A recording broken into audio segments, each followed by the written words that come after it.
Om Asato Ma Sadgamaya Tamaso Ma Jyotirgamaya Mrityurma Amritam Gamaya Om Shanti Shanti Shanti. Om, lead us from the unreal to the real, lead us from darkness unto light, lead us from death to immortality. Om, peace, peace, peace. Namaste and good morning, everybody. I'm especially thankful to the organizers who have worked tirelessly to make this happen this morning. So I think I'm grateful to them, and we are all grateful to them to have put this together in such a short period of time, and so nice. It was such a beautiful hall. And I think this is my first visit to IIT Delhi. I can't recall having been here earlier, so I'm very glad to be with you this fine Sunday morning. Spirituality comes in various flavors. There are different paradigms, different approaches to spirituality. Today, you can see the subject is an inquiry into the I am, into the self. That's one kind of spirituality. It's helpful to distinguish it from other kinds of spirituality. To understand exactly what we are going to do, it's good. One way of understanding is to understand what it is not. How is it different from other forms of spirituality? One form of spirituality we are all familiar with, very common. That is the theistic approach, the devotional approach, the bhakti approach, where we are told that there is a God, typically omniscient, omnipotent, omnipresent, the creator of this world, all-powerful, controlling everything. And if you want to be spiritual, if you want liberation, moksha, salvation, whatever it is, then you have to have faith in God and devotion to God, worship God, surrender to God. This is one model of spirituality.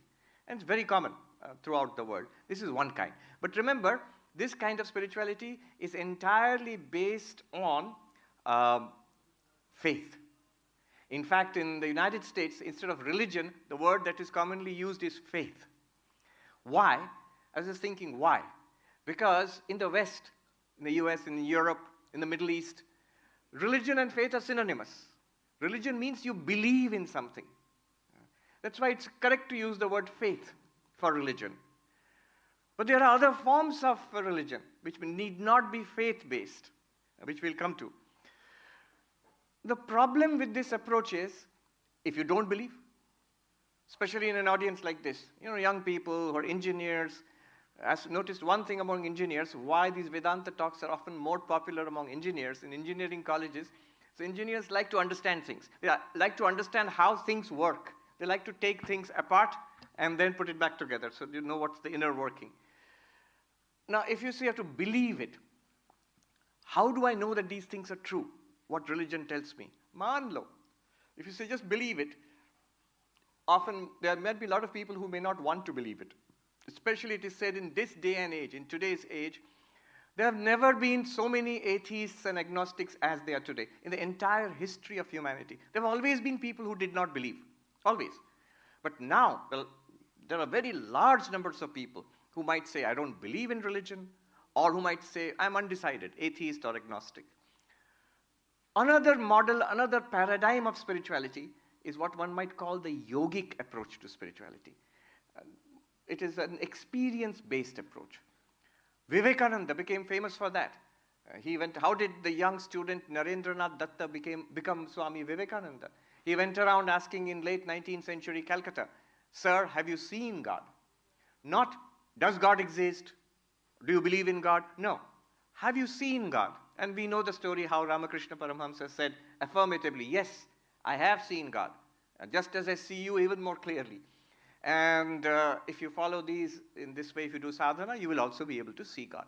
So there is this other approach to spirituality, not just believing in something, but there is something, some practice that one can do and actually get an experience, God experience, or the experience of our real nature, self. Vivekananda says, if God exists, we should be able to see God, or experience God at least. If I have an immortal soul, if it's true, I should be able to experience it, feel it. So, for example, something like the Patanjali Yoga Sutras. There you will see it's not a question of believing in something. So this is a question of experiencing that you are this limitless consciousness, which is called the Purusha there. So sit in this way, breathe in this way, withdraw your senses from the world in this way, turn inwards and focus, meditate and attain samadhi in this way. And the claim is, in these extraordinary states of the mind, you will get extraordinary mystical experiences which will prove to you the claims of religion. So that's the mystical experiential model.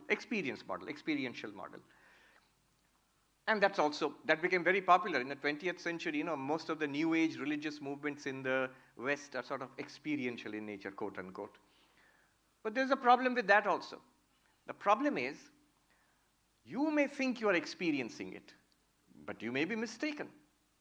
It could be that, all throughout history, the great mystics, what was the reaction of common people to these mystics? That you are crazy. You are mad. Even Sri Ramakrishna Paramahamsa, when he claimed that he was having a vision of Kali, most people in Dakshineshwar and neighboring areas, they called him the mad priest of the Kali temple. So crazy. Today, we are more polite. Neuroscientists will not say you're crazy. They'll say that crazy is not the right word these days. There's a new word, neurodiverse. So you'll say you're neurodiverse. or more likely, you'll say you are, there was this most famous TED talk. A lady who's a brain scientist herself, or a doctor, she had a stroke. And then she felt one with the universe. I've forgotten her name, but if you look it up, right, okay. And her book and her TED talk became very popular. So is she one with the universe? No, she feels that she is one with the universe. And that's because of a stroke in the brain. So someone might say, we don't doubt you're seeing light, or you think you're seeing God, or you're feeling one with the universe. But it's just because, it's not that you're seeing God. It's not that you're one with the universe. It's just because you have had a stroke in the brain, some kind of malfunction is going on. There's bleeding in this part of the brain, or a tumor, and that's what is causing it. Or even more common, simply, you're hallucinating. Or, what is very common where I live, that's in New York, if you go out after 5 o'clock in the evening, many people are having spiritual experiences. Because, especially after they legalized marijuana, So literally, you step out of the ashram, outside the ashram, more spirituality than inside the ashram. So, if you claim special experiences, it's true that there are genuine mystical experiences. That's all how the great mystics of the world, But one could be mistaken, and one could doubt it. Why do people doubt it? Because we are not sharing that experience. Only that mystic is having that experience. The rest of us are not having that experience. So we will immediately label it as something abnormal. Could be a brain problem, could be drugs, could be a mental illness, whatever it is. But it's not normal, it's not real. We can label it that way. It can be doubted. Just because you're experiencing, it may not be true. In contrast to these two approaches, there's the third approach which we are going to talk about today, the I am, the enquiry, spiritual philosophical enquiry into ourselves. Where, number one, we are not asked to believe in anything. Number two, we are not even talking about any extraordinary experience. We will confine ourselves to the quotidian, daily experience which we all have all the time. After all, who does not experience waking, dreaming, sleeping? We all experience waking, dreaming, sleeping. So the jnana approach, the approach of knowledge, the approach of inquiry, bases itself on reason and on shared experience, on publicly shared experience. We all have these experiences. So it's somehow, for at least a certain class of people, it's very convincing. It's much more convincing than, say, a purely devotional faith-based approach, or a purely mystical experience-based approach. Though those are valid, very much valid. Remember, we're not cutting down those approaches. But we are focusing now on this I am, inquiry into reality. Specifically, inquiry into the I am. Why? The claim in Advaita Vedanta, which is a major school of Vedanta, the claim is there is an ultimate reality of the universe, which is non-dual Brahman, existence, consciousness, bliss, variously spoken of as Sat, Chit, Anand, existence, consciousness, bliss, and so on. But the crucial teaching is, you are that. I am that. The Tattvamasi, you are that. Aham Brahmasmi, I am that. Now, what we are going to talk about, what is talked about, what is taught in the Advaita Vedanta approach, that is not something far away. The spiritual journey in Advaita Vedanta is not a journey in space. It does not say that you have to go from earth to heaven. It's not a journey in time. It does not say that you have to wait until death, then after death you will see God or heaven or whatever. It says no. What we are talking about, the Atman or Brahman, is present everywhere, not separated from you by space. It's present all the time, not only then, but now. And it's not something separate from us. We're talking about you, our own nature. In Hindi, they say apna apa, your very own self. So what we are going to talk about is present all the time, everywhere, and it's literally you. It's literally me or you. Therefore, the enquiry into ourselves. Why enquiry? Again, think about it. Why enquiry? Why not meditation? Why not devotion? Why not faith? Why not social service? Why enquiry? Because if this Atman or Brahman, our own self, if it is present all the time, if it is present everywhere, it's present now, it's present here, it is you, then why don't we all experience it? Why don't we all realize it? Why isn't it a reality for all of us? And the answer is, it's right here, right now, but it's as if veiled by ignorance, just not knowing, not seeing, not realizing. And if it's ignorance is the problem, if it's that we don't know it, then the answer is always knowledge. Answer for ignorance is always knowledge. In any case, whatever you're doing, the whole institute is based upon this principle. The historian who wrote that book, Sapiens, Yuval Noah Harari, he said something, he says whatever is known, he just says that only, but he puts it in with such a spin, it becomes very interesting. He says the beginning of science is ignorance. What do you mean? So science is based upon ignorance. Why? Until the idea of modern science was clarified in our heads, until that time, we thought we knew certain things. It's only when we realized that we don't really know, then inquiry started. So science comes from first of all, the appreciation, taking ignorance seriously. Then only inquiry starts. If it is true that I am Atman, Brahman, limitless consciousness, I am not the body, not the mind, if it is true, then I must say, I don't know it. Then I must inquire. Why inquire? All knowledge comes from inquiry. Where does knowledge come from? Inquiry. One must ask, at least ask Google. So, inquiry first. So, inquiry into what? Into the self, into the I, into myself. So, this is the background.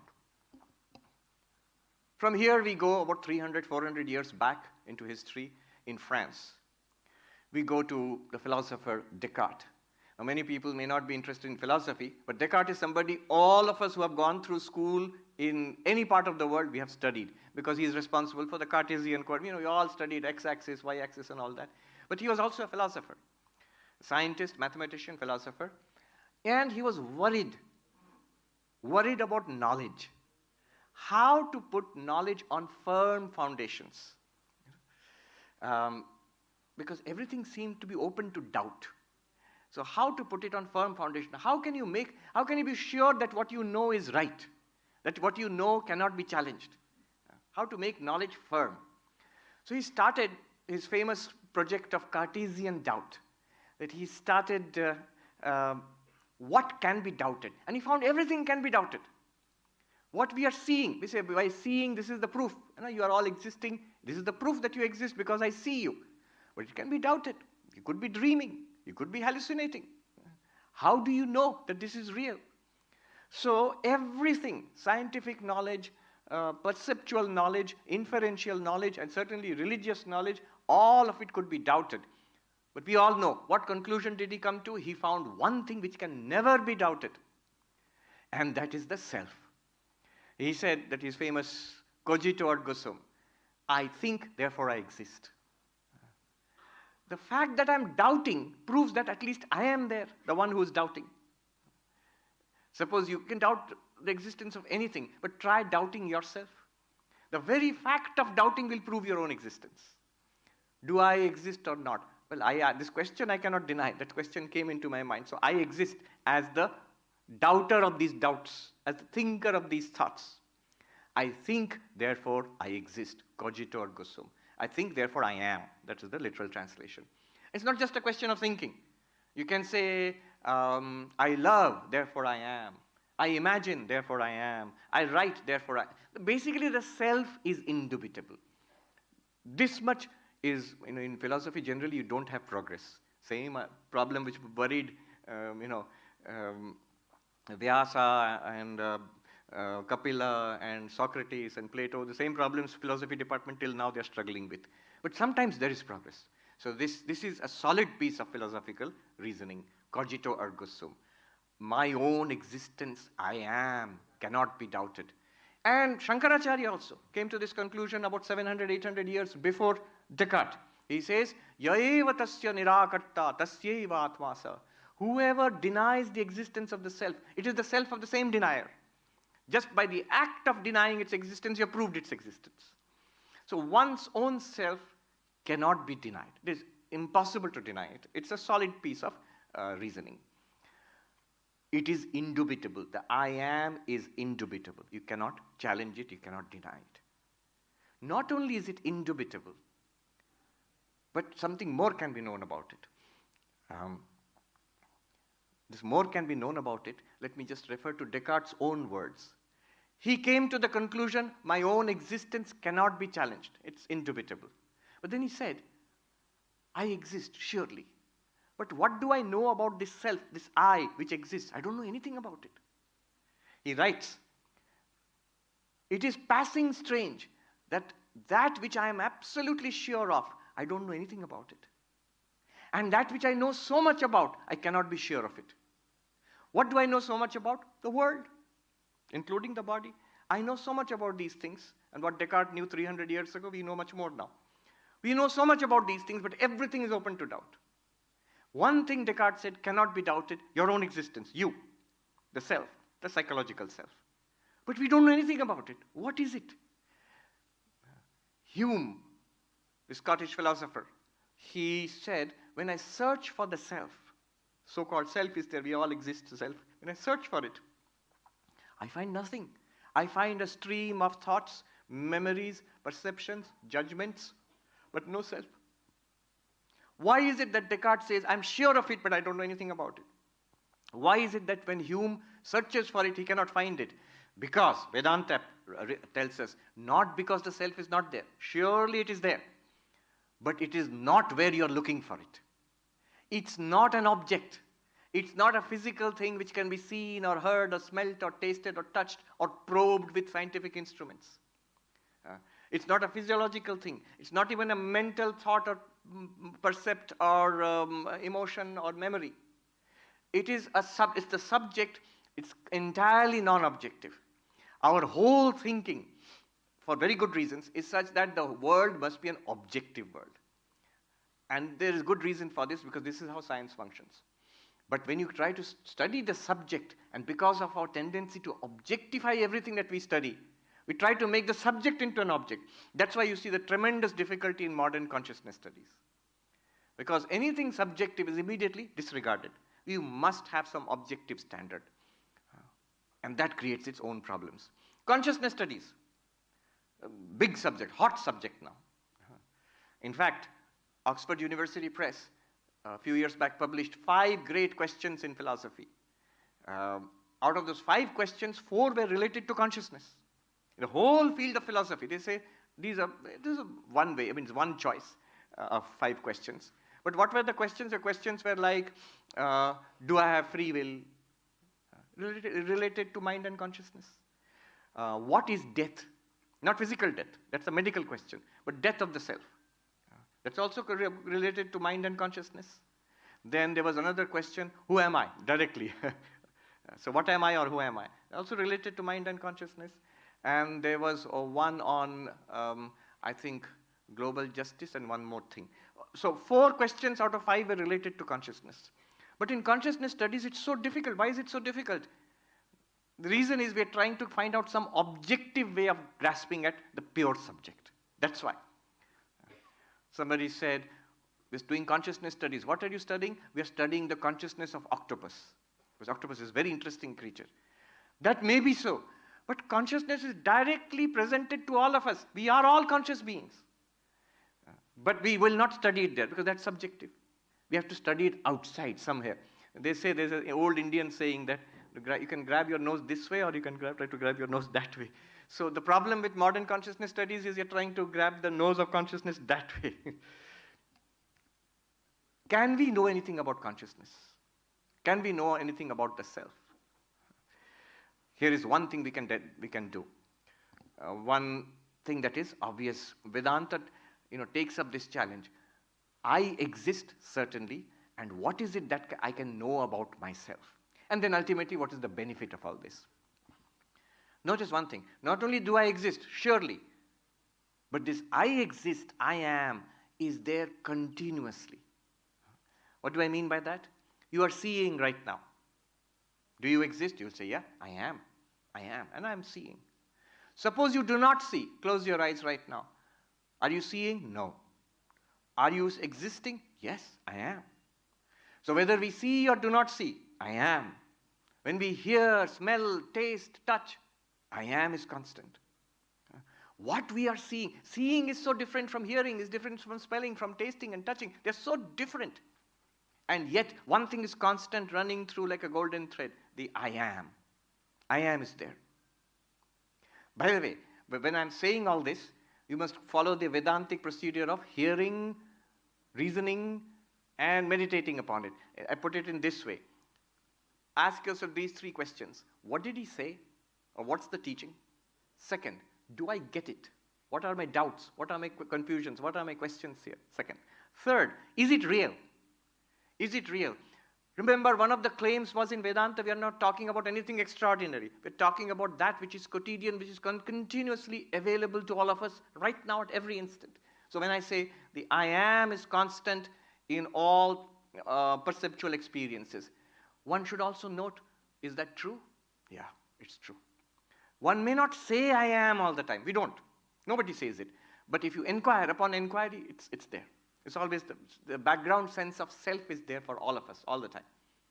Not only perceptions, the absence of those perceptions. If you do not see, still you are. If you do not hear, do not smell, do not touch, you are. I am is still there. And then you go to thoughts, pleasant and unpleasant thoughts and emotions, memories. Where if you remember or you fail to remember, I am is constant. If one understands, I am is there. If one does not understand, the I am is there. In the functioning of thoughts, in the functioning of emotions, in the functioning of memory, in the functioning of the intellect, I am is continuous. In our actions, walking, talking, sitting, cooking, driving, doing research, whatever you're doing, the I am is constant there. Although one is not saying it, but if you check, it's always there. The self is always there. The sense of I am pervades all of this. In all our waking life, this life which we have right now, the I am is there all throughout. Everything else changes. People change, events change, day and night changes, our thoughts change, our perceptions change. The I am is constant. And then this whole waking experience disappears. We fall asleep. We have a dream experience. Multiple dreams come and go. But in the dream also the I am is there. There's a self. And then we go into a deep sleep state, where the dreams also cease. We are not experiencing an external world. We are not in the mind experiencing dreams. Without the experience of the body and the external world, without the experience of the mind, there we have the experience of deep sleep. Vedanta says deep sleep, sushupti, is an experience of absence. It's not an absence of experience. This is a crucial point. All of these can be debated. One can be probed into. I remember this conference at the Institute of Culture in Calcutta. So there was a conference on neuroscience and consciousness.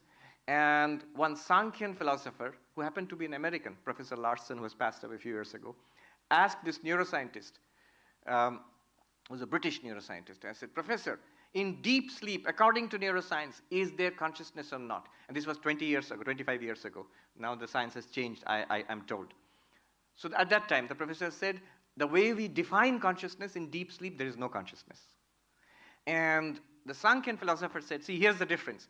From the Sankhyan or the Vedantic perspective, in deep sleep, there is only consciousness. There's nothing to be conscious of. There's no object to be aware of. Deep sleep is just like this. I am with my eyes open, I experience the world. Eyes closed, I experience the world of mind. If I shut down my eyes and senses, if I shut down my mind, if I can, like deep sleep, I am still there. Consciousness is still there, but nothing to experience. And so there is no experience of an object or a subject. That is deep sleep. An experience of absence, not an absence of experience. I am is continuous. In all our perceptions, all our thoughts, all our activities, in waking, dreaming, and deep sleep, it is continuous. Why am I saying this? What do we know about the I am? We already know two things. It cannot be doubted. In fact, it's the only thing that cannot be challenged in our experience. The only thing that cannot be challenged is the sense of self. Second, it is continuous. It is continuous. Everything is known after we know ourselves that I am, then I know this world. Or I know my dreams. Or know whatever, religion, science, whatever. But the I am is revealed by itself. Nothing else reveals the I am. This is the Vedantic idea of swaprakasha. The I am shines, and in its light, the body and the mind and the external world is revealed. 3 results so far. Indubitable. The I am, the self, is indubitable. It is continuous in the midst of all changes, in the midst of presence and absence. It is the illuminer of presence and the illuminer of absence. And third, it is self-revealing, what is called self-luminous. In Vedantic, in the Upanishadic language, very beautiful poetry, that shining, everything else shines. By its light, everything here is illumined. Tameva bhantam anubhati sarvam, tasya bhasa sarvamidam vibhati. That shining, everything here is illumined. By its light, everything shines. You shining, the I am shining, you shining, everything here is revealed. By your light, everything is illumined. Now, this indubitable, continuous, luminous self, I'm using self and consciousness interchangeably. Can we, quote unquote, experience it? And what would be the purpose of doing this? The Vedanta makes this amazing claim. All our problems, in an existential sense, in a philosophical sense, at its deepest, are because of our inability to know what we truly are. If we would appreciate ourselves for what we truly are, already we are, everything would fall into place. Our problems would be at an end. Be careful. When the Vedanta claims that dukkha will be transcended, fulfillment will be attained, that's only in the most deepest existential sense. Not that if somebody has cancer, if you get enlightened, your cancer will be cured. No. Sri Ramakrishna, he passed away from throat cancer.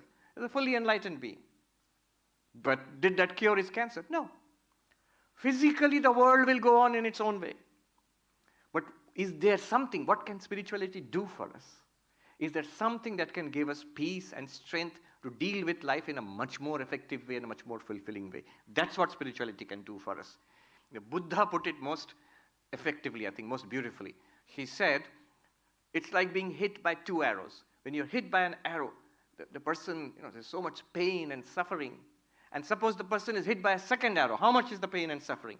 Now, the first arrow is what the world throws at us. Old age, disease, death, frustration, societal problems, organizational, family problems, relationship problems, health problems, fear of death. All of this is what the world, the death, physical death itself, is what the world throws at us. First arrow. Second arrow is our reaction to it. The fear, the terror, the dissatisfaction, the anger, the jealousy, the bewilderment at this world. Our reaction to it. And the Buddha's point was, it is the second arrow, our reaction to this world, which causes suffering.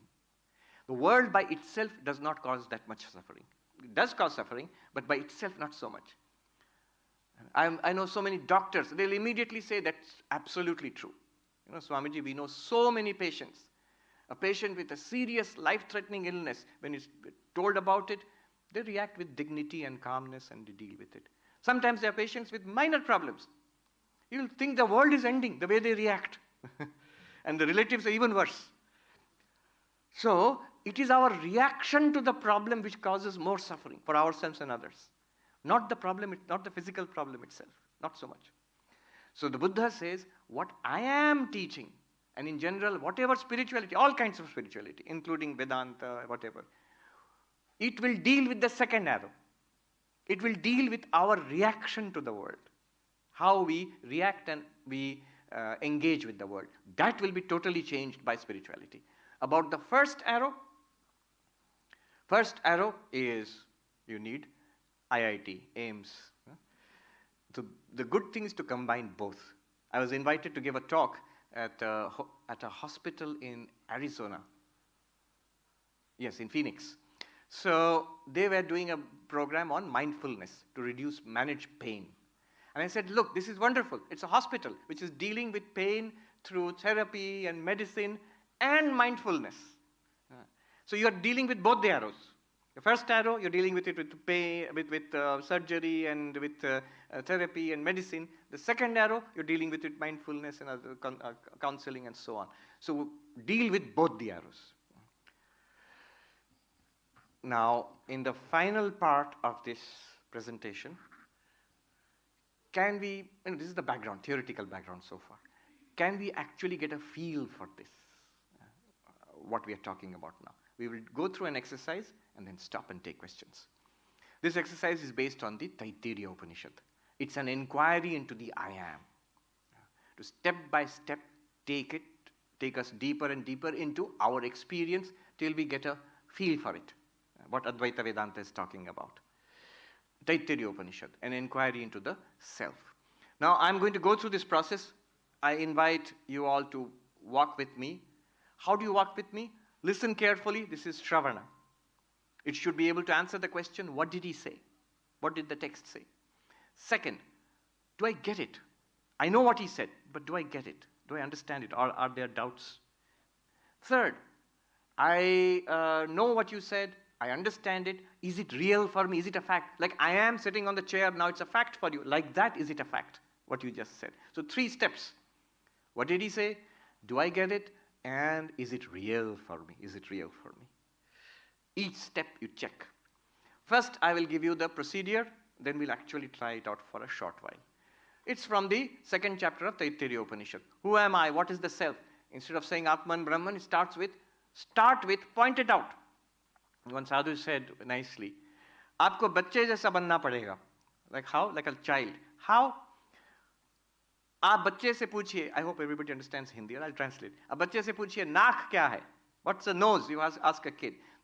The kid will not say, naak is called nasika in Sanskrit, or kid will not say that organ by which we breathe and smell. No. What will the kid do? This one. We have to be like the child which will point directly to the object. Directly point to the object. Now most of this, what will point out, will be subjective, in your own experience. The body is physical, I can point that out. The rest will be in your own experience. So you have to directly point. First here, second theoretical understanding. Third, look at it in actual reality because it's present. Notice it. Attend to it. Then I'll take you deeper. Start with the body. So literally, point to it. Yeah, this is the body.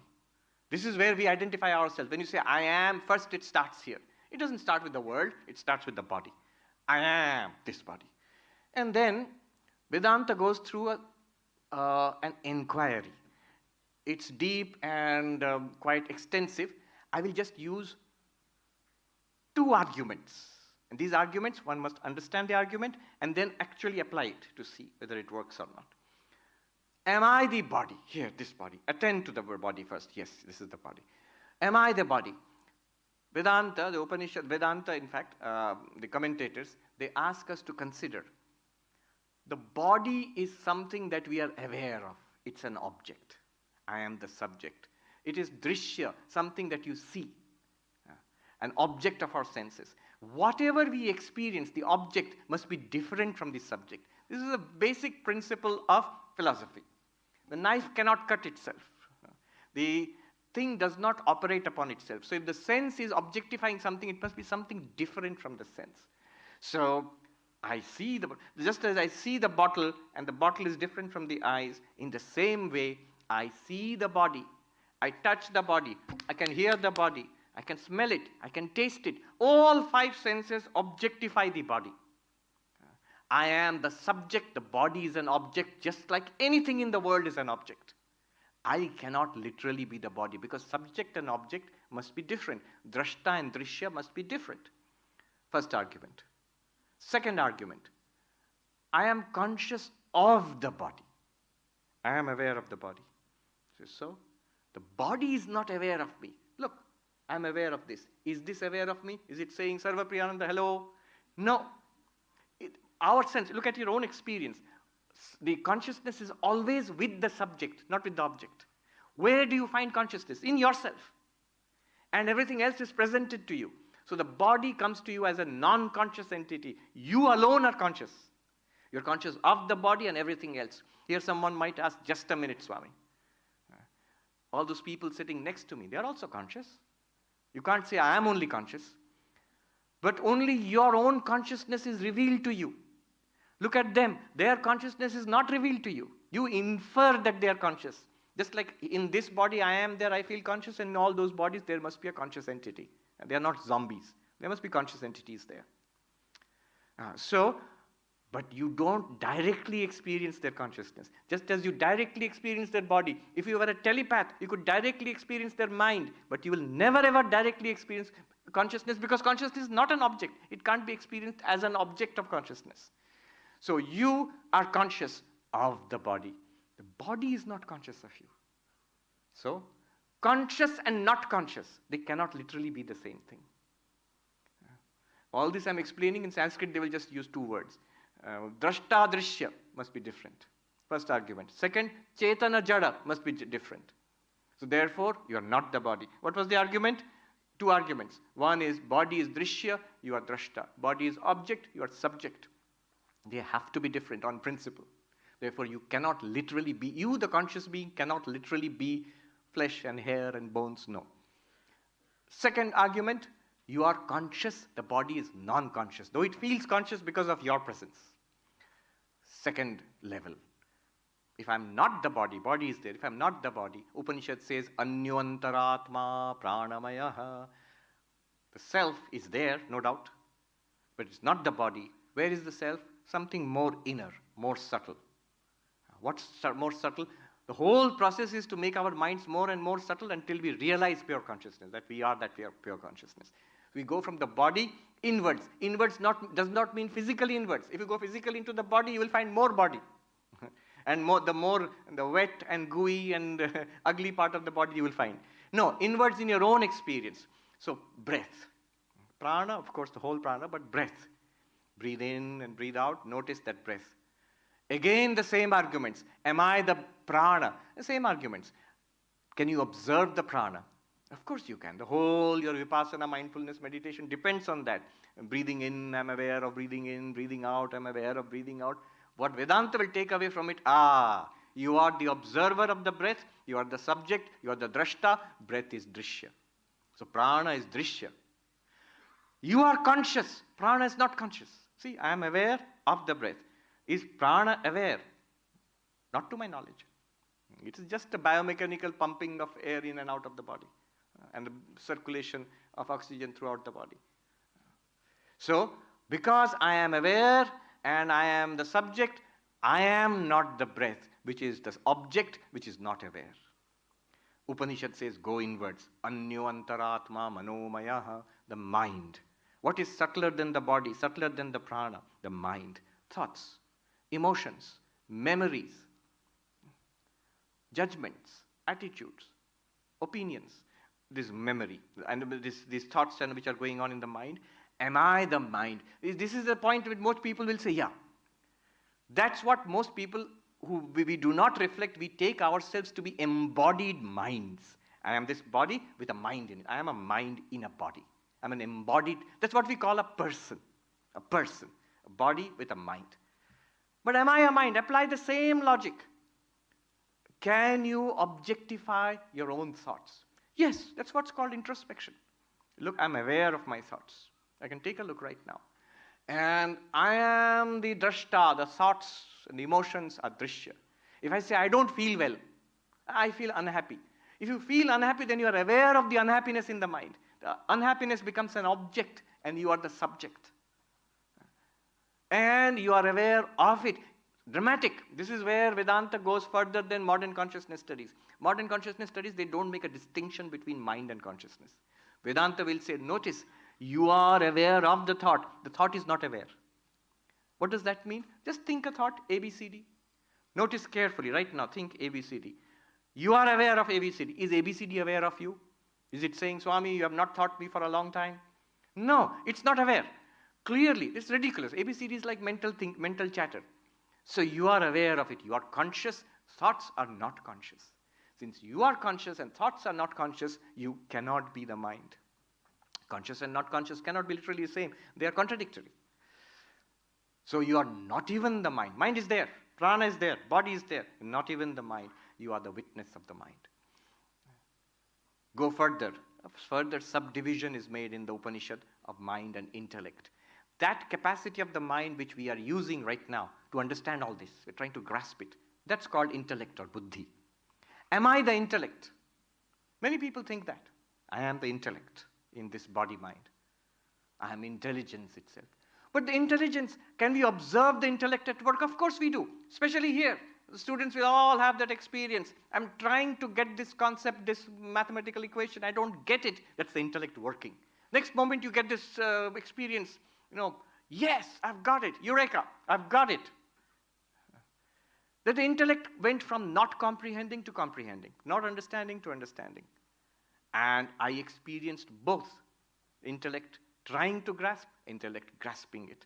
The intellect changing. If you change your ideas, you change your knowledge, of course, that's the sign of growth. But that means you are aware of the person who did not know or knew less earlier, now knows or understands more now. So I am equally the observer of the not knowing intellect and the knowing intellect. I am the subject, intellect is an object. And then you go further. I am aware of the intellect. The intellect is not aware of me. In my light, the intellect shines and functions or malfunctions. So I am the witness of the intellect. I am Chetana, intellect is Jada, Buddhi is Jada. I am Drashta, intellect is Drishya. So I cannot be the intellect. In Sanskrit, it's called Vijnanamaya Kosha, or Vijnanamaya. Then what am I? Turn further inwards. Clearly I am there. So what? It must be something more subtle. Anyantaratma Anandamaya. The fifth level. First level, body. Second level, prana. Third level, mind. Fourth level, intellect. Fifth level. Imagine where you're not aware of the external world, you're not aware of the body, the prana, the mind, the intellect. You'll get a blank. You shut down everything, you get a blank. Like our experience in deep sleep. So that gives a clue about this Anandamaya. Normally we don't think about it, but Upanishad says that's there. That's the deepest psychological level of our existence. Just the blankness. Am I that blankness? Am I nothing? No, because that also comes and goes in deep sleep. That also is experience, that experience of absence which I spoke about. That is also not conscious. You are conscious of it, though you may not be able to formulate it when the mind is not working. So because I am Drashta, that Anandamaya is Drishya, I am Chaitana, Anandamaya is Jada, I am not the Anandamaya, it's called the causal level. Then what am I? See, what has happened is every possible candidate for the self has been examined and rejected. On what grounds? Drashta and Drishya, Chetana and Jada. These are just two. There are many such arguments to show that we are not these objective, non-conscious entities. See, what I'm doing here, what the Upanishad did, is exactly what David Hume did. This is being done in a very extensive way, just examining whatever presents itself and to see that, is it the self? Am I this thing? No, it's not. So I am none of these. So do I not exist? Whatever I thought I was, you have shown me, Upanishad has shown me I am not that. Then I don't exist, but surely I do exist. The student asks in the Upanishad, Asad Brahma iti Veda chet. Suppose you come to the conclusion, then this Atman Brahman is not there. And the teacher says, Asanneva sabhavati. Then you will not exist. We are talking about you. But you surely do exist. That is the one, what Descartes found, the one indubitable fact of our existence. Then what am I? And here's where I always tell the story of the 10th man. I mean, I've told it ad nauseum, but it's important. This is a strategic moment to tell it. We all know the story. 10 people, 10 friends crossed a river, ancient Indian story. 10 friends crossed a river, and then they thought, have we all crossed, or did somebody drown? I remember, okay, I'll tell you the story, funny story. When we were introduced to statistics in +2 as a student, so we used to have these very big statistics books. At the very beginning, there would be a joke about statistics. So family, a gentleman with his wife and little kids, bigger, middle, smaller. It's a bit of a gruesome story, but I'll still share it. It was in the textbook. So they crossed a river. It's an old story. They crossed a river. Before crossing, the gentleman who knew statistics, he said, let me be careful. Let me be careful. Nobody should drown. So what is the depth of the river? He found out the depth of the river, so many feet. What is the height? This is the mistake of knowing statistics. Average height of the family. So he found the average height of the family. Average height of the family is slightly above the depth of the river. Good. Then they all crossed. Then they couldn't find the little kid. And he again calculated average height of the family, depth of the river. Still the same. Average height of family is greater than depth of the river. And then he said this, Arba jyon ka tyon, kunba duba kyon. Arba is the old name for mathematics, calculations, arithmetic. Kunba is relative. So the calculations are still the same. Why did my relative drown? Anyway, so they thought, have we all crossed or did somebody drown? And they counted. One of them counted. Let me count. 1, 2, 3, 4, 5, 6, 7, 8, 9. Oh my God. 1, 2, 3, 4, 5, 6, 7, 8, 9. Oh my God, the 10th person has drowned. Others said, no, let me try. Everybody counted. They found only 9 persons. And they started crying, sitting there, until a wise person, as usual, comes along. Why are you crying, my friends? Oh, sir, great tragedy. 10 of us crossed the river. 1 person drowned, and we are weeping for the loss of our dear friend. He said, how do you know? We counted. So this man must have understood. He must have seen 10 are there. So he said, don't worry, don't cry. The 10th person is there. Where? 10th person is there. I will show you. Don't cry. Calm down. This is what the Upanishad tells you. You are Atman, Brahman. Don't worry. But we must see for ourselves. Where is the 10th person? So I will show you. You count first. Sir, we have already counted. Count, humor me. Count again. 1, 2, 3, 4, 5, 6, 7, 8, 9. I told you 9. Dashamastvamasi, 10. You are the 10th. He turned his hand around, pointed to him. Oh, I see. Let me see. 1, 2, 3, 4, 5, 6, 7, 8, 9. 10. Oh, wonderful. The others said, let me try. They all tried and they found the 10th person. They rejoiced. So this is the story.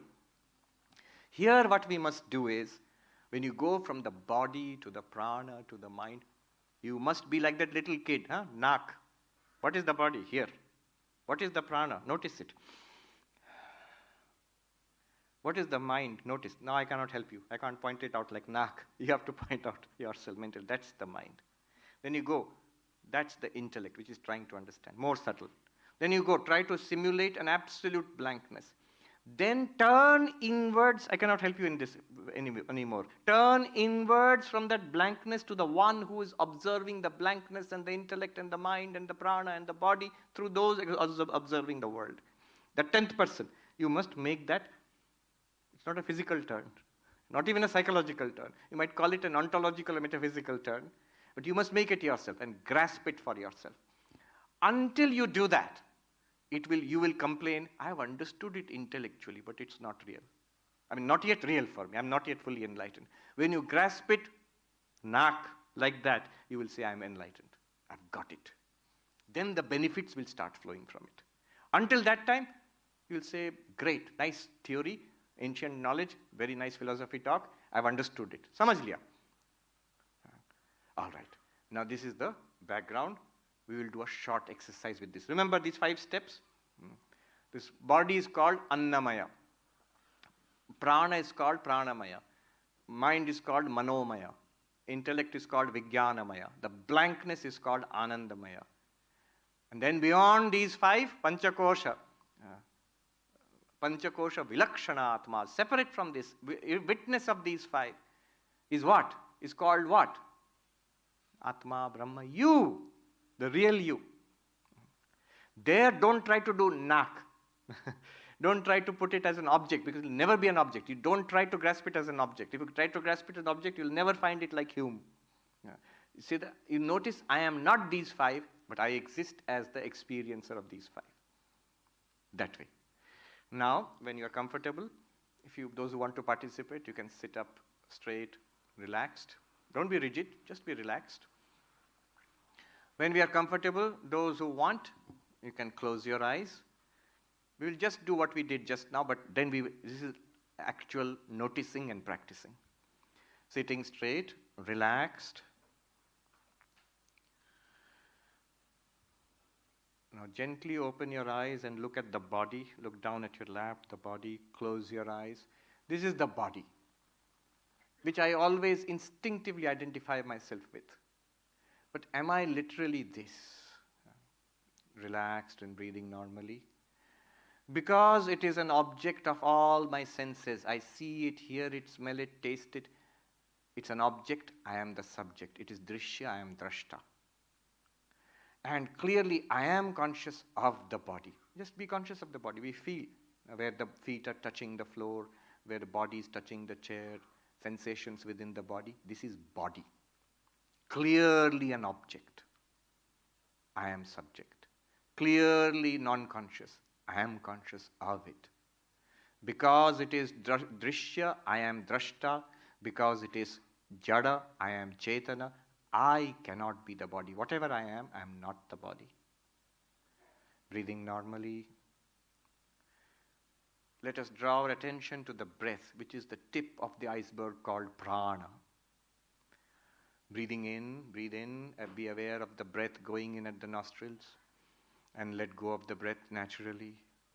Notice, it is an object. I felt it.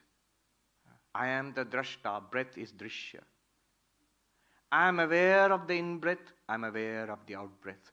I, the awareness, and the breath, which is an object to my awareness, is not aware. I cannot be the breath, I cannot be prana. Prana is drishya, I am drashta. Prana is jada, I am chetana. Hence, I am not prana. Breathing normally, relaxed. Look further inwards. The mind.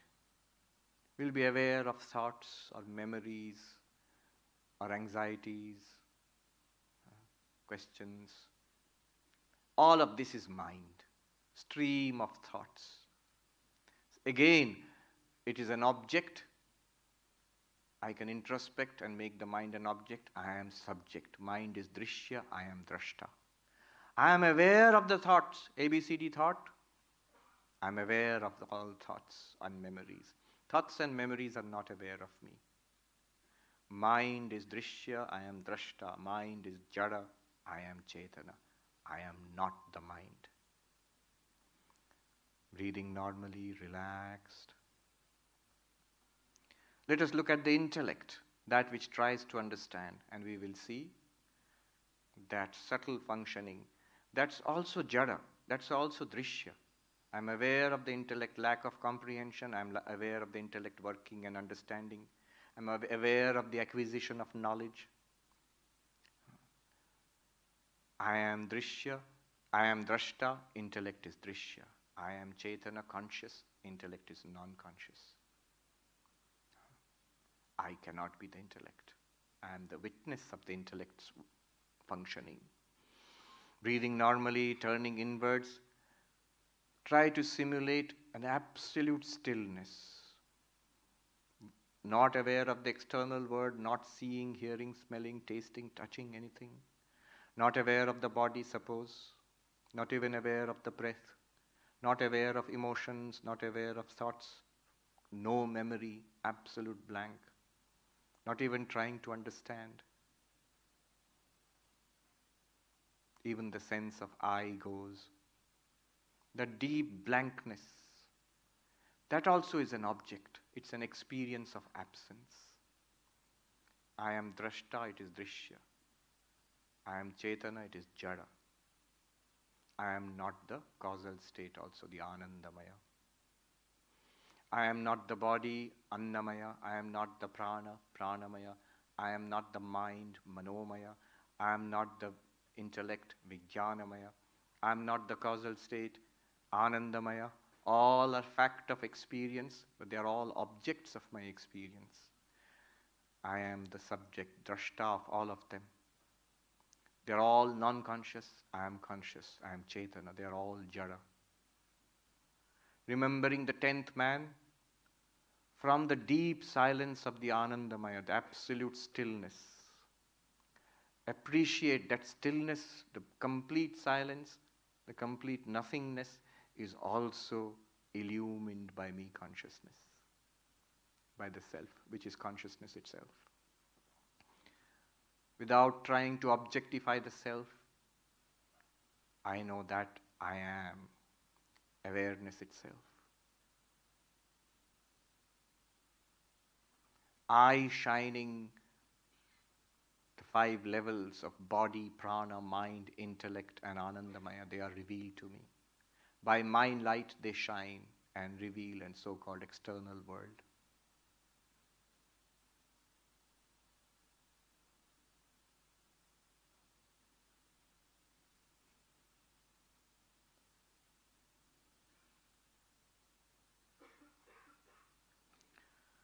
When you are comfortable, be aware that you are in this room. Gently open your eyes, look downwards first, and then when you're comfortable, look upwards. This we did just in a few minutes. It should be done properly. Regular practice, extended at every level. First become comfortable, body. Appreciate it, this body. Appreciate the breath. In Vipassana meditation, how many hours of just following the breath? Just stay there for a few minutes. Then the mind, a tremendous display of the mind. What not goes on there. Then the intellect. And then nothing. Experience the blankness. Then only try to appreciate all of these are appearing and disappearing before me. And in my light, they are all revealed. 2 points. This is still not Vedanta. The way I have taught it is actually, traditional teachers would say this sounds like Sankhya to us, separating consciousness from everything else. One more step in Vedanta would be, this bare consciousness, this naked awareness. Notice that the mind and the body and the world appear and disappear in that awareness. So Vedanta will say they are not separate, they are appearances of awareness to itself. You, the consciousness, are appearing to yourself as the world, as the body, as the mind, as intellect. What we separated earlier, we now integrated back again. In the words of our teacher, in Hindi they say it just close by Uttarakhand here. There are sadhus there in the Himalayas. The way they teach, just 1 or 2 sentences. Drashta to drishya se alag hai, ye to theek hai Mahatma ji. That you are the witness, you are separate from the witnessed. You are the consciousness separated from the object. That's correct. पर कभी आपने सोचा है क्या दृश्य दृष्टा से अलग है? See, you are different from the object of your experience, but is the object of experience different from you? What I mean by that is, water is different from the wave. Is wave different from the water? Wood is different from the table. Is table different from the podium, different from the wood? What do I mean wood is different from the podium? It was wood earlier when it was a tree trunk. It was wood when it was in the shop floor. It is wood when it is in the form of this podium. It will be wood when it becomes at one time discarded and destroyed and condemned. Wood is different from the podium. It need not be podium. But the podium cannot be different from the wood. Exactly like that, like clay and pot, gold and ornament, water and wave, wood and podium. Consciousness and its objects. Consciousness, you are different from the objects, as we argued till now. But those objects, are they different from you? Notice they only arise in you, the consciousness. Are they different from you? Do they exist apart from you? That's a huge subject of debate and inquiry. But Advaita Vedanta will say, no, they are not. They are only you appearing in those forms. Second, I'll just make a mention here and stop. What is the benefit of all this? This awareness which we discerned as the witness of the body, the prana, the mind, the intellect, and the causal state, this awareness is non-afflicted. It's free of tension. Tension is in the body, in the mind, in the body. Illness and old age are in the body, not in the witness awareness. Will you ever say, I am overweight, I need to lose weight? Consciousness is overweight. Can consciousness be overweight? No. Body is overweight. You need to work on the body, no problem. But you are, it gives you a psychological gap between you and your problems. As a result, the mind also settles down. It gets free of stress and tension. It's a second arrow. You're treating the second arrow. This is how you apply it. One sadhu said, "Jo cheez jahan ka hai, Mahatma ji, usko wahin rehne do." Don't misplace things. Whatever belongs where, you put it there. Old age belongs in the body, not in consciousness. Disease belongs in the body and the prana, not in consciousness. Hunger and thirst are there. They belong in the prana, not in consciousness. Fear, frustration, misery, anxiety belongs in the manomaya, the mind, not in you, the consciousness. You are the witness of that. Confusion, delusion, moha, this belongs in the intellect, not in you. This gives you great relief, freedom from the burden of samsara, right now, right here. So I've tried to present here an approach to the inquiry into I am, the science of philosophical inquiry. This is one broad path of spirituality which you derive from the Upanishads. Thank you so much. Thank you. I've gone well beyond time. Maybe I can sit there and answer the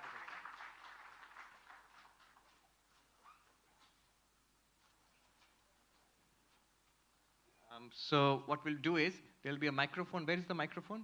Those who want to ask questions, they can come up. We'll keep a microphone somewhere here in the front. Now I request everybody who have questions to form a queue, and then... Where?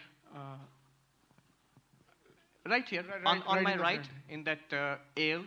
Just come and form a queue, and there's somebody with the microphone. There's a volunteer coming. Yeah. There is, yes. Please come up with the microphone. Tell us your name, and if you want, you can share your department or what you're doing here, and you can ask a question. Make it pointed. Thank you. Namaste, Swamiji. So my question... So tell us your name. Yeah, I'm Dheeraj. My question is that, like, once we have separated out the Atman from the 5 koshas, then, like, what happens to the free will? Like, is there a free will we have or not? And all right. This is a big question of free will. From ancient times till today, it's being debated. Even in this modern age with neuroscience and all, a new dimension has come into this debate. If you have read this book, latest publication which is making the rounds, Determined, Richard Sapolsky. So he has come to the conclusion there is no free will based on neuroscience. What does Vedanta say about it? That there is no free will, ultimately. Vedanta makes a very useful distinction between transactional reality and ultimate truth. So ultimately there's no free will because it's only one consciousness shining forth.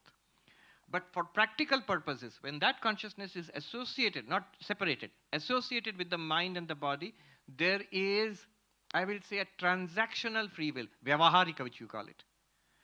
We assume free will and operate in this world until we realize there's no free will. Enlightened person can work on the basis of no free will.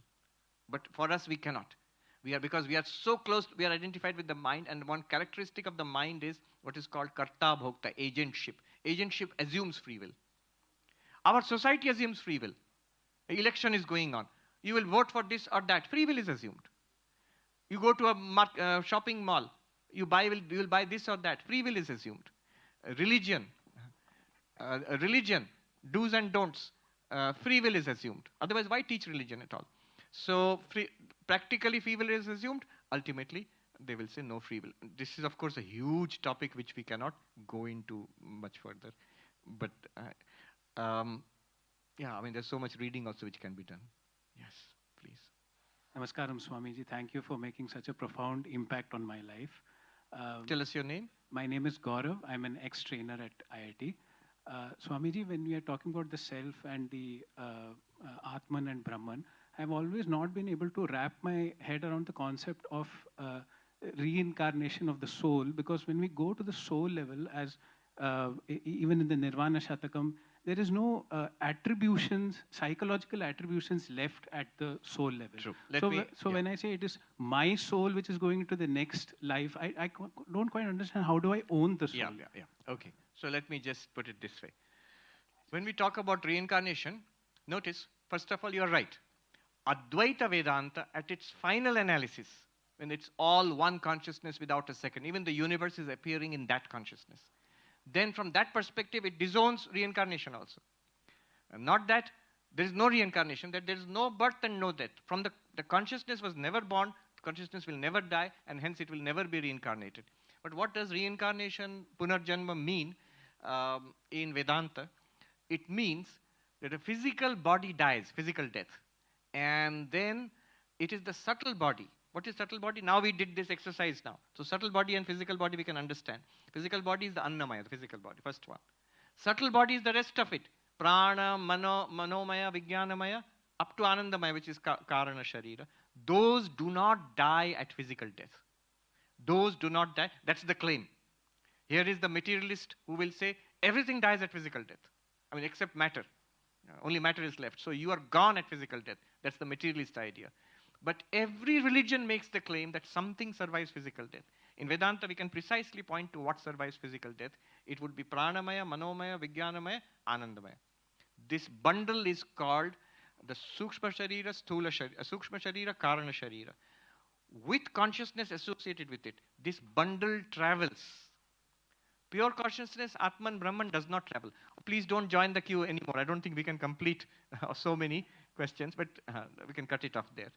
So, Atman or Brahman does not travel. Where will it travel? It is the only reality. In fact, not only is it all pervasive, even space appears in consciousness. So, there's no question of traveling in consciousness. So, yes, summing up, answer to your question, from an ultimate perspective, you're right. Advaita will disown reincarnation, karma, along with the physical universe. But for transactional purposes, Vedanta holds on to the general theory of reincarnation, which is pervasive in Indian thought. All schools of Hinduism, all schools of Buddhism, Jainism, Sikhism, all of them accept this cycle of birth and death. What travels? Pranamaya, Manomaya, Vijnanamaya, Anandamaya. Those have the attributes of each particular individual. So it's like if you lose your device, your iPad or computer, but your data is backed up to the cloud. So next time you get an iPad, you can download your data. You will get more or less the same thing. Similarly, that will carry the impressions of the individual, which is Gaurav. And when you get a new hardware, new body, it will be downloaded there. But unfortunately, you will not be Gaurav anymore. New name, new life. Yeah. Can I just ask one more small question? I'll just leave it there because so many people are there. Tell us your name and ask the question. Namaste, Swamiji. My name is Amira Arora. My question is that, as you said, consciousness is all there is. It's unchanging, permanent. Then how come when, at least in this life, when we were born, and if the truth is, this is a devil's advocate I'm playing, that if we are Brahman, then how come Brahman would make himself forget that they are Brahman and put that veil of ignorance on themselves? True. So how can Brahman, if you're Brahman, how can you have ignorance? How can the sun have darkness, But you must ask, what has ignorance? Does pure consciousness have ignorance? So when we say the sun is covered by the clouds, but is that really true? Sun is not covered by the clouds. Even the earth is like a dot compared to the sun, let alone a little patch of clouds. It's our vision which is obstructed by the clouds. And even the clouds are illumined by the sunlight. So, when you say ignorance, does it belong to the mind or to Brahman? Ignorance always belongs to the mind. So Brahman is never in ignorance. It's we as Brahman with the mind from the perspective of the limited individual jiva which feels ignorant. Now when you tell me I am Brahman, I am ignorant, and you're telling me I am Brahman, so Brahman is ignorant? No. So you take it from the sun's perspective. When the cloud comes and covers my vision, if you are the sun, from your perspective you'll say, what cloud? No cloud is there for you. From Brahman's perspective, what ignorance? No ignorance is there. Even the ignorance, I feel I am ignorant. I don't know Atman, I don't know Brahman. If you say that I don't know is also illumined by consciousness. Consciousness never has a shadow. Yes. Pranam Swamiji, my name is Aryan Aurora.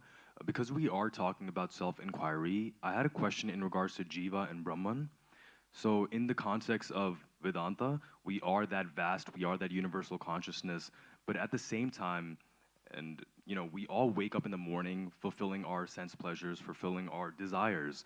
So my question was, in your understanding, how can we fully embody that essence as Brahman when every day we are living many of the traits that could be connected and aligned with Jiva? Yes. Note that this pure consciousness which we are, after going through this exercise, nothing has changed. The mind is still there, the prana is there, the body is there, the world is there, thank God. But now we know that we are not limited to this body-mind. We are awareness with a body-mind. What change is there? Only what Vedanta tries to do is bring about a paradigm change. First of all, in our understanding, and then in reality for us. What's the paradigm change? Before this, we thought, we are not denying consciousness. We are saying, I'm a body with consciousness. Now we're trying to convince you you're consciousness with a body. And that's a huge difference. Once you make that change, what am I? I am consciousness with a body and mind and with a life. Then when you try to live life, you will see it's much easier. It's much easier. Many things which we desired will seem unimportant now. Many things which we suffered and we thought were terrible, those things will still be there. We will not think it's so terrible anymore. Yeah. Thank you. Yes. So my question is regarding... Tell us your name and ask the question. Sorry, my name is Mahesh and I'm a PhD student here in mechanical. So my question is regarding, in the end you said integrating the consciousness with a thing that is beyond the fifth level of intellect. Or integrating your identity, or saying, I am that one, beyond the fifth level. Yes. So, and in the deep sleep, when you said it is the experience of an absence, and in the end, through the exercise, we have experienced that levels. And in the end, you said that now we have to integrate these two. Yeah. Consciousness and the difference between that. So, in a day-to-day life, even though now we know that there is a difference, yes, we will forget things. Yes. Okay? Yes. So, the practice of this exercise, yes, is it to, the objective of this exercise, is it to do this in cycles so that the difference will diminish? Correct. Beautifully said. What is the object of this meditation exercise? In Vedanta, it's called nididhyasana, non-dual meditation, Vedantic meditation. This exercise follows, this is a big debate. Many people think meditation will give rise to enlightenment, Brahma Gyan. No. In classical Advaita Vedanta, it is hearing and reasoning which gives rise to Brahma Gyan. And this meditation confirms it, makes it natural for us. Shravana and Manana will give Jnana. Nididhyasana, meditation, will give us the result of Jnana. Vivekananda says assimilation of the truth. So this is very much like what you do in IIT or educational institutions. What will the professor tell you? The professor will tell you, come to the class, listen to the talks and read the handouts, then reason it out for yourself and sit quietly and think intensely about it, you will get it. Now if somebody says, so finally I have to sit quietly, then I will get it. Then I will not go to the class, I will not read the handouts, I'll just sit quietly. Will I get it? No. Getting it is from the teaching, the text, the teaching, and from your own thinking.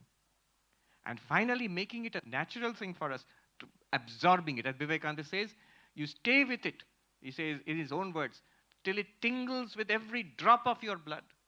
Till you realize, Soham, I am that, it becomes natural. As your name is Mahesh, as it's natural. You don't have to keep thinking I'm Mahesh. You are not anxious that when I go out of here, I'll forget I'm Mahesh. Morning and evening I should repeat, I am Mahesh, I am Mahesh, I am Mahesh. You never do that. Because you're so confident in your Mahesh identity, it's always available to you. Never even practice it once. But if anybody asks you what's your name, you'll say Mahesh. But this Mahesh identity also was given to you only a few years ago by your parents or grandparents. Now it's natural for us. Like this, it should become natural. I am awareness. So we will react to every situation in life as awareness through the body-mind.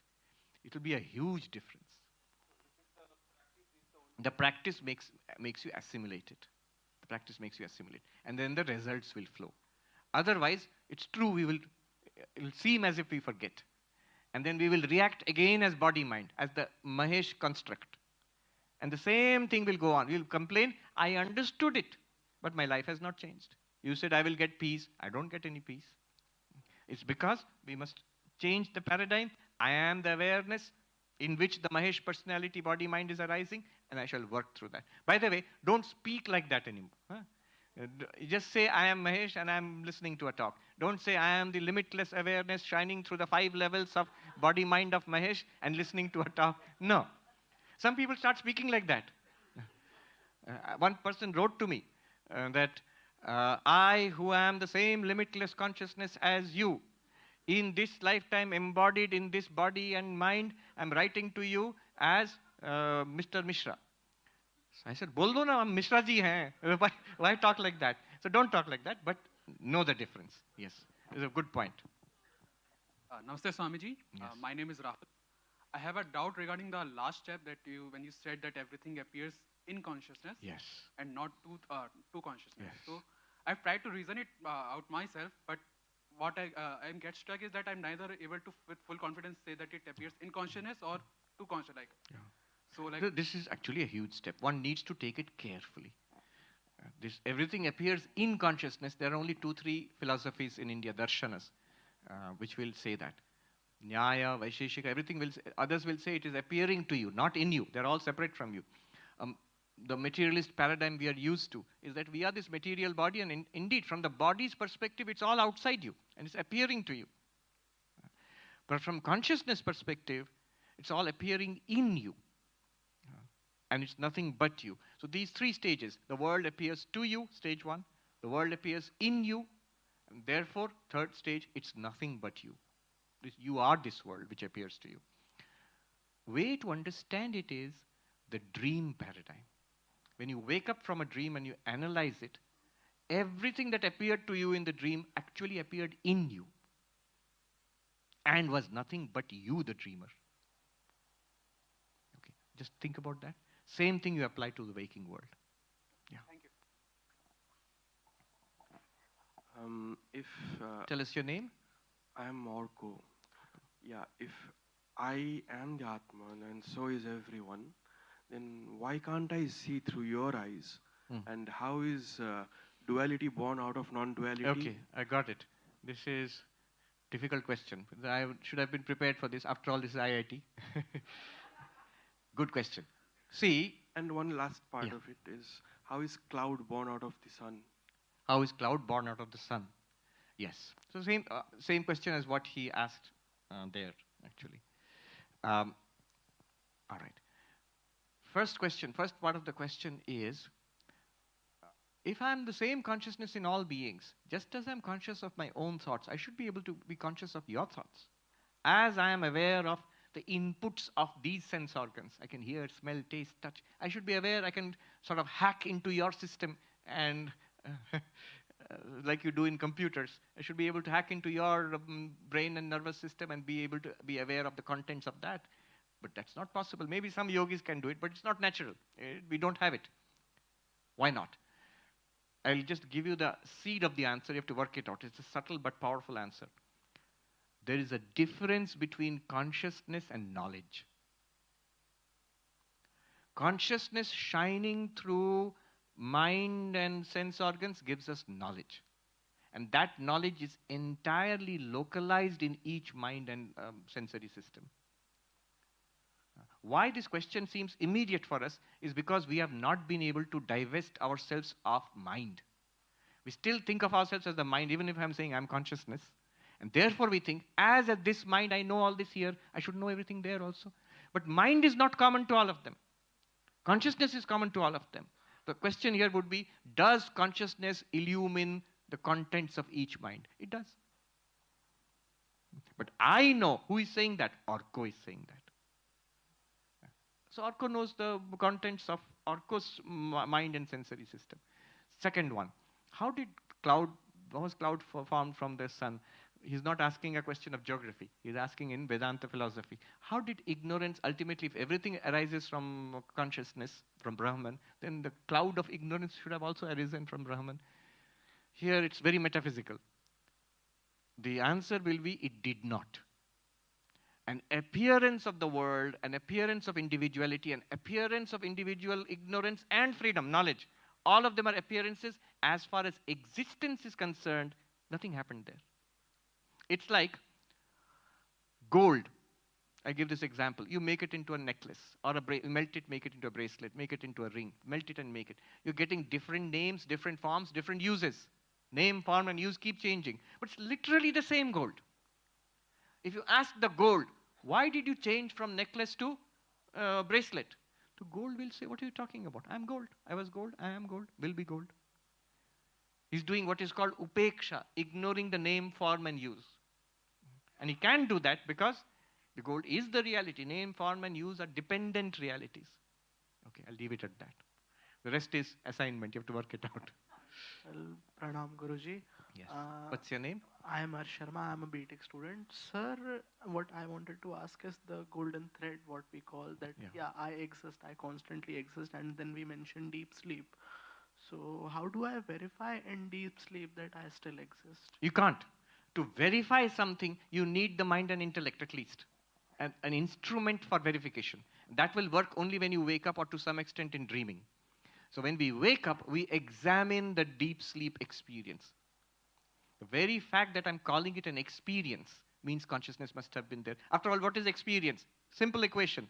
C plus O is equal to E. Consciousness plus object is equal to experience. Apply it for all our experiences. It's awareness with an object. That's what we call anubhava. Awareness with the absence of objects is what we call sushupti, deep sleep. Because it's an experience, consciousness must have been there. Why it seems like nothing is because our idea of consciousness is mind. Certainly mind was shut down there in deep sleep. So it felt like nothing. Pranam Maharaj, my name is Amola. So my question comes from a place where at the intellectual level, we have certain goals, aspirations and ambitions, and we can also visualize a purpose for our life. Yes. That is one level. And the other level is the unattached self of consciousness. Yes. How do we strike a balance between the two? Yes. Because for monks, it's very easy. It's astonishing to see how they do it. But for a householder, how can they do that? It's not easy for anybody, not even for monks. But I think it's sometimes, it's enormously important for householders, people who are engaged with the world, to have this knowledge. Krishna gave this knowledge to Arjuna, who was in the worst possible occupation, actually fighting and killing people. If he can be spiritual, Vedantic, in the middle of a battlefield, we can be spiritual anywhere. Okay, now your particular question. It's much easier if you have got this knowledge. It's not that you have two selves. What we have done now is just given us a deeper understanding of ourselves. Our understanding of the self went up to intellect, Vijnanamaya and Manomaya, intellect and mind.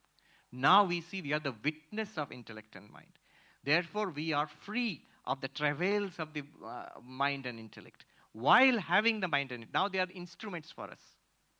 So now, knowing that I am not the intellect, I am not a slave to the ambitions of the intellect. Knowing that I am not the mind, I am not a slave to the whims of the mind. Knowing that I am not the body and the senses, I am not a slave to the body and the senses. Therefore, I can now use the intellect well. See, I can decide what I want to do as this embodied self. Who will decide? Intellect will decide. With my light, I illuminate. Knowing full well, I am not this intellect which is deciding. It's an instrument. So I am free of it. I am fulfilled regardless. I am this limited, unlimited consciousness. So this way, as the unattached self, working through this body and mind. The body and mind is not attached to me, but body and mind is entirely dependent on me. I am not dependent on the body and mind. This is the reversal which happens. So you can live and work in freedom and in peace. And your work, you will not be so disturbed by the world, and you will be a blessing to yourself and to the world. Yeah. Pranam Swamiji, my name is Parakram. My question is, initially, Swamiji, you said that everything appears in consciousness, that everything is or is out of consciousness. Is born out of consciousness, is nothing but consciousness. These are the claims of Advaita Vedanta. Yes. Right. And subsequently, when we did the exercise, there was a certain difference between the material, the subtle, and consciousness. Yes, yes. When we enter into the practical world, workspace or something, what is the one philosophy out of the two that we should identify with? Is everything around me nothing else but me, or is everything around me, including me, is separate from consciousness? Yes. That is one. Okay, let me just answer that. And one. Okay, go ahead. And the second part is the exercise that you did was, it really, I could feel the difference. But how do we practically do it in the midst of all sorts of work-life All right, I troubles, get it. politics, Two questions. everything? All right. First one is, the second one I can answer directly. Practically, how we do it? First, you won't be able to do it practically in the midst of all things. First, give time for it separately. Just like you gave time for it now. You sat through the lecture, heard it, understood it, then did a short exercise. Similarly, morning and evening, you need not listen to the whole lecture anymore. You've got it now. So give that time, maybe 15, 20 minutes in the morning, a kind of meditation where you see the difference between yourself and the physical body, the pranic body, the mind, the intellect, and the blankness. Then notice that witness of the five is free of the problems of the five. And then come back joyfully into these five and deal with the problems of the five and the world. Live your life. And can I do it with the breath observation? Yes, you can connect it with the breath also. The first part of your question was about the One of the two philosophies. one of the two philosophies. Good question. Should I consider myself as separate from all of it? Or should I consider myself all of it? A good way to live is to consider yourself all of it. That means all are me. And then I live in this particular identity as Gaurav? Parakram. As Parakram in this identity and deal with the world. When you sit in meditation, think of yourself as separate from all of it. No world, no body, no prana, no mind, no intellect, as awareness itself. Your meditation will be deeper. Any meditation that you do, if you preliminarily do this, your meditation will be deeper. When you engage with the world, you have a sense of oneness with it. You will be joyful, and you will be able to deal with the world much more skillfully, with more peace, strength, straightforwardness, and affection also. Hello, Swamiji. I am Soma. Soma. My question is a little out of context from here. My question is just a simple question. Does the God exist? Does God exist? And I am not talking about like some historical persons we worship or something. I am talking about like a supernatural entity which is omnipotent. Right. Like that. Does that supernatural entity which is omnipotent, omniscient, does it exist or not? First of all, I'll give you two answers. One is from the Advaitic perspective. There is no doubt here at all. Because the Advaitic God is the self in all beings. In 13th chapter of Bhagavad Gita, Krishna says to Arjuna, Kshetragyam chapi mam vidhi sarva kshetreshu bharata. O Arjuna, know me as the knower of the field in all these fields. The one consciousness separate from the five levels. Know me as that one consciousness in all these bodies and minds. Krishna says that. That God is indubitable because as Descartes' proof, cogito ergo sum, you cannot doubt it. It's beyond doubt. But you did not ask that. You said that supernatural entity which is worshipped by theistic religions in a dualistic way, does it exist? If you ask me, I will say yes. Then next you'll ask me, how do you know? I will say, I believe it. You'll say, why do you believe it? Because someone like Sri Ramakrishna Paramahamsa has said it, because the scriptures, theistic religions of the world say it. Can you say, if you ask, can you prove it? Like this one consciousness, it is indubitable. But can you prove it? There are proofs of the existence of God. If you Google it, you will find. The great Nayayika, Udayanacharya, when he was debating with the Buddhists in India, 1,000-year debate was there. One point was, does the God of Hindus exist? By the way, one professor whom I studied under, Professor Parimal Patil, he teaches Indian philosophy at Harvard University. His book, very nice but very dense book, Against a Hindu God. Against a Hindu God, that is the Buddhist attack on the God idea of Hinduism. So it is faith-based. Udayanacharya gives 10 proofs of the existence of God. Saint Thomas Aquinas, the great Christian theologian, he gives 5 proofs of the existence of God. So you can Google it, you'll see. But I can warn you, if you are not convinced about the existence of God, you will not be impressed by those proofs. If you are convinced by the existence of God, those proofs, you will find it nice. It doesn't add anything to you. They are not very, none of those proofs are very strong proofs. My name is Shashwat, and my question is that when we say I am watching my emotions, my thoughts, maybe it's not that I am which is watching the thoughts and emotion. Maybe it's the mind. Maybe it's a combination of mind plus intellect, and which is watching the thought, and not the I am which is watching the thought. I cannot convince myself. And when we come out of the deep sleep, we say that there was an experience of absence. However, when we are in the deep sleep, we don't say that we are experiencing the absence. Absolutely. However, why there is a discontinuity in experience? Yes, discontinuity is there, that's easily answered. Discontinuity is there because what is discontinuous? Mind is discontinuous. Or don't add questions, we don't have time. We can, all right, we'll make a stop of it and then we can take it outside, yeah? Because we have run out of time. Yes, Maharaj, it's already 11:40. 11:40, yeah. So, yeah. So discontinuity is because mind shuts down in deep sleep. In dream, at least mind is active. In waking world, body and sense organs are active. In deep sleep, from our perspective, there is no activity of body and sense organ. From our perspective, mind is not acting. So that's why it seems discontinuous. Again, mind starts when we wake up. Now, the first question is a subtle one. This was raised by the Buddhists. The Buddhist Vijnanavadis, they attacked Advaita by saying, why are you saying that consciousness is illumining, separate consciousness is illumining all? Why not say the intellect itself? It has got its own power pack, battery cell, consciousness. So every thought comes with its own consciousness. It flashes for one moment, goes away. Next thought comes, flashes and goes away. Next thought comes, flashes and goes away. Why not? Why say there's one continuous consciousness in the background? Logical. So there are answers to this. One answer, Shankaracharya's answer to this, is that if that is so, in your view, then consciousness is discrete flashes, one after another. If it's discrete, in between there must be gap. That gap is known or unknown. If the gap is known, then there must be consciousness there. If the gap is unknown, how are you positing a gap? So in either case, consciousness is continuous. This is one argument. Yeah. All right. Thank you, Maharaj. We'll take it up afterwards. Let them ask the question. Remember. Maharaj, it's 11:42. Should we? We'll take a couple of more questions and then we'll take it outside. Yeah. Sure, Maharaj. Yes. Pranam Swamiji, my name is Saumitra. My specific question is that the goal of dualism seems very straightforward.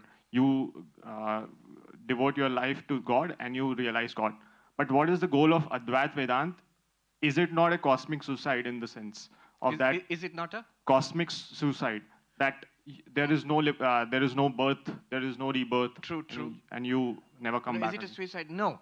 What will happen is, this world will keep appearing anyway, right now. Even if one has very seriously appreciated I'm consciousness, then what is happening now? Same world is appearing before you. Instead of saying that there is a separate world created by a separate God and we have to live in this world and worship God, what this is doing is, it's saying that this whole world is your manifestation. So as long as you are manifested as individual being, you will live in oneness with this world and your ethics, your life will be, you will live this truth basically. That's called the concept of a Jivan Mukta. However, one may be comfortable with this one or that one. It's not that you have to follow this one. There's no compulsion at all. If I am comfortable in the dualistic mode, it's much more natural to me to feel that I am an individual being, God is there, and I worship.